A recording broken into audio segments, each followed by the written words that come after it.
ആണവ കരാറിൽ അമേരിക്കയുമായി ചർച്ചകൾ നടത്തണമെന്നാവശ്യപ്പെട്ടുള്ള അമേരിക്കൻ പ്രസിഡന്റ് ഡൊണാൾഡ് ട്രംപിന്റെ കത്ത് നിരസിച്ച് ഇറാന്റെ പരമോന്നത നേതാവ് ആയത്തുള്ള അലി ഖമേനി. ചർച്ചയിലെ നിർദ്ദേശങ്ങൾ അമേരിക്ക പാലിക്കില്ല എന്ന് തങ്ങൾക്കറിയാമെന്നും പിന്നെ ചർച്ച നടത്തിയിട്ട് എന്താണ് കാര്യമെന്നും അദ്ദേഹം ചോദിച്ചു. അതിനാൽ ചർച്ചയ്ക്കുള്ള ക്ഷണം പൊതുജനാഭിപ്രായത്തെ വഞ്ചിക്കലാണെന്ന് ഖമേനി പറഞ്ഞതായി ഇറാനിലെ മാധ്യമങ്ങൾ റിപ്പോർട്ട് ചെയ്തു.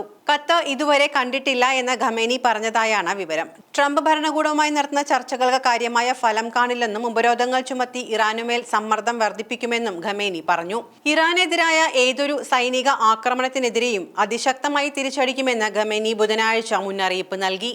ഇറാൻ യുദ്ധം ആഗ്രഹിക്കുന്നില്ല എന്നും പക്ഷേ അമേരിക്കക്കാരോ അവരുടെ ഏജന്റുമാരായ രാഷ്ട്രങ്ങളോ തെറ്റായ ഒരു ചുവടുവെപ്പ് നടത്തിയാൽ ഇറാന്റെ പ്രതികരണം നിർണായകമാകും. ഏറ്റവും കൂടുതൽ ദോഷം അനുഭവിക്കേണ്ടി വരുന്നത് അമേരിക്ക തന്നെയായിരിക്കുമെന്നും ഖമേനി മുന്നറിയിപ്പിൽ പറയുന്നു. ആണവ ചർച്ചകൾക്ക് അമേരിക്ക തയ്യാറാണെന്ന് കാണിച്ച് ട്രംപ് കഴിഞ്ഞയാഴ്ച ഖമേനിക്ക് കത്തയച്ചിരുന്നു. ട്രംപ് തന്നെയായിരുന്നു ഇക്കാര്യം വെളിപ്പെടുത്തിയത്. കത്തയച്ചതിന് ശേഷം ട്രംപ് ഇറാനെ സമ്മർദ്ദത്തിലാക്കുന്ന രണ്ട് കാര്യങ്ങൾ മാധ്യമങ്ങളോട് വെളിപ്പെടുത്തുകയും ചെയ്തു. ഇറാനെ കൈകാര്യം ചെയ്യാൻ രണ്ട് വഴികളുണ്ടെന്നായിരുന്നു അദ്ദേഹം അന്ന് പറഞ്ഞത്. ഇറാനെ സൈനികമായി നേരിടുക അല്ലെങ്കിൽ അവരുമായി ഒരു കരാറിൽ ഏർപ്പെടുക എന്ന് ട്രംപ് കർശനമായി മുന്നറിയിപ്പ് നൽകുകയും ചെയ്തു. ഇറാനിയൻ രാഷ്ട്രീയ കാര്യങ്ങളിൽ അന്തിമ തീരുമാനമെടുക്കുന്ന ഖമേനി ഭീഷണികൾക്ക് വഴങ്ങി ഇറാനെ ചർച്ചകളിലേക്ക് തള്ളിവിടുന്നില്ലെന്ന് കഴിഞ്ഞയാഴ്ച തന്നെ പറഞ്ഞിരുന്നു.